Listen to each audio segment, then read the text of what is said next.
Home लोनचा हप्ता कमी होणार, किती बचत होईल तुमच्या खिशाला? आरबीआय कडून मोठा दिलासा, रेपो रेट मध्ये 0.50% कपात, रेपो रेट कमी, ईएमआय कमी, गृहकर्जदारांसाठी आनंदाची बातमी. 50 लाखांच्या होम लोनवर दरमहा 1542 रुपयांची बचत. आता बातमी तुमच्या आमच्यासाठी महत्त्वाची आहे. भारतीय रिझर्व्ह बँकेने शुक्रवारी रेपो रेटमध्ये मोठ्या कपातीची घोषणा केली.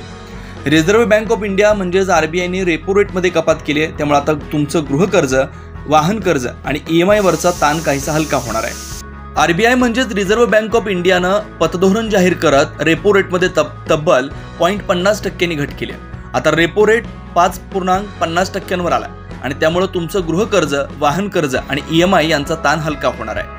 50 लाखांचं होम लोन घेतलेल्यांचा हप्ता महिन्याला 1542 रुपयांनी कमी होऊ शकतो, तर 10 लाखांचे वाहन कर्ज घेतलेल्यांना दरमहा 241 रुपयांची बचत होणार आहे. रेपो रेट म्हणजेच आरबीआय बँकांना जेव्हा कर्ज देते त्यावरचा व्याजदर. हा दर कमी झाला की बँकाही ग्राहकांना दिलेलं कर्ज कमी व्याजदराने देतात. म्हणजेच home loan, car loan, EMI या सगळ्या बाबतीत सामान्य माणसाला दिलासा मिळणार आहे. ही सवलत फक्त नवीन कर्ज घेणाऱ्यांसाठी नाही, तर पूर्वी फ्लोटिंग व्याजदरावर कर्ज घेतलेल्या ग्राहकांनाही आता याचा थेट फायदा होणार आहे. एकंदरीत तुमच्या आर्थिक प्लॅनिंगसाठी मोठी बातमी ठरू शकते. 9 न्यूज महाराष्ट्र ब्युरो, नाशिक.